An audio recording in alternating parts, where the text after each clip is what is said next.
Eco-Mods! Previously on Eco-Mods, we discussed the problem that we are trying to solve along with solutions based off of its impact on our environment.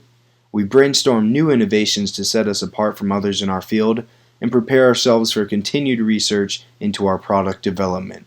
Stay tuned for episode 2 of Eco-Mods.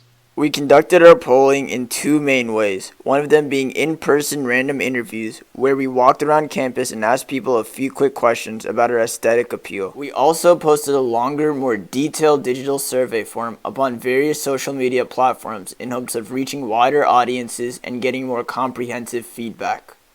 We got another Expo group to take a look at our sketches and to listen to our elevator pitch to see what they thought. We got mostly positive feedback, saying that it looked good and that it seems like a viable idea. The rating for our attachment's aesthetic appeal was 7.7 out of 10. This tells us that they are pretty good, but there's room for improvement. When we looked at the question of whether they would like to see a more conservative design, 35% said yes, while 21% said maybe. So this tells us that if we made our design ideas a little more conservative rather than modern, that it would appeal to a larger audience. So going into the second phase of this project, we decided to shift our goals from being just strictly aerodynamic to being also balanced with aesthetics to make it more desirable for consumers. We opted for smaller, more subtle attachments to lower the cost of the production and sales, improving the value of the kit as a whole. And as a result of this, our goals for improving the fuel economy have become lower, and we're shooting for improvements of around 5 miles per gallon instead of 30.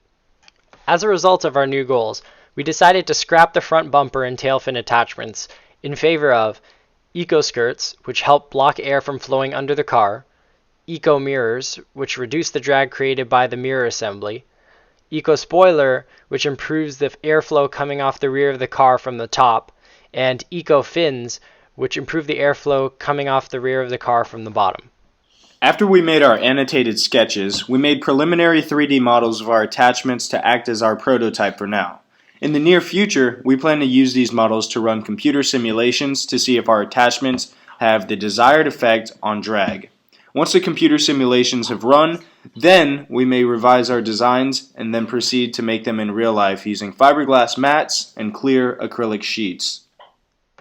We met with our mentor, Patrick Bounds, to discuss our attachment design, material choice, installation process, and computer simulations.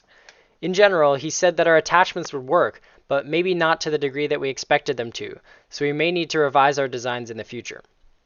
In addition to that, he approved our idea about using fiberglass and acrylic plastic for the main materials. Furthermore, he told us that the 3M VHB adhesive would function adequately for installation and be consumer friendly. We also learned from him that we were running the computer simulations entirely wrong, so we will need to work more closely with him on that to get it ironed out. In our meeting with Patrick Bounds, our mentor, he told us that our ideas of reducing drag would work because they have proven success in racing applications.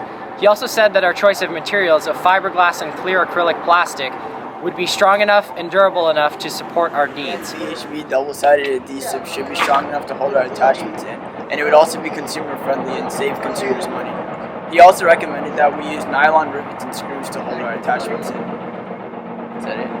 Yeah, that's probably fine. As we're wrapping up part 2, and as we just had our mentor meeting with Mr. Bounds, we're ready to hit it in high gear coming second semester. Now we have great new insight about how we're going to improve the aerodynamic profile of our attachments, improve the way that they attach to the vehicle, and now we have new ways of testing it into cloud computing and CFD. So you guys stay tuned for how our project's going to evolve, and I hope you guys are excited as we are to finish up the Senior Expo. Thank you.